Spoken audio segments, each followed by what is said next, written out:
সাপের নাম শুনলেই অনেকের মনে ভয় জাগে, কিন্তু যদি সেই সাপ হয় অ্যানাকোন্ডা, তাহলে তো কথাই নেই। সম্প্রতি এমনই একটি ভিডিও ভাইরাল হয়েছে, যেখানে দেখা যাচ্ছে একটি বিশাল অ্যানাকোন্ডা ব্রাজিলের একটি জলপ্রপাত পার হচ্ছে। ভিডিওটি দেখে নেটিজেনরা হতবাক ও বিস্মিত। ভিডিওতে দেখা যাচ্ছে পাথুরে নদীর জলপ্রপাতের কাছে একটি বিশাল অ্যানাকোন্ডা মন্থর গতিতে এগিয়ে যাচ্ছে।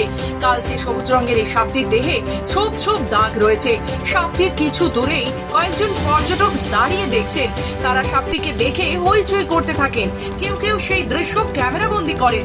অ্যানাকোন্ডা পৃথিবীর বৃহত্তম সাপগুলোর মধ্যে একটি। এরা সাধারণত দক্ষিণ আমেরিকার অ্যামাজন জঙ্গলে থাকে। এই সাপের দৈর্ঘ্য 30 ফুট পর্যন্ত হতে পারে, ওজন 550 পাউন্ড পর্যন্ত হতে পারে। তবে এই ভিডিওতে যে সাপটি দেখা গেছে তা হয়তো আরো বড় হতে পারে। ভিডিওটি প্রকাশ্যে আসার পর নেটিজেনদের মধ্যে বিভিন্ন প্রতিক্রিয়া দেখা গেছে। তবে কিছু নেটিজেন ভিডিওটি সত্যতা নিয়েও প্রশ্ন তুলেছেন। তবে খবর বাংলায় ভিডিও সত্যতা যাচাই করেনি। সাপের প্রতি মানুষের ভয় ও কৌতূহল চিরন্তন।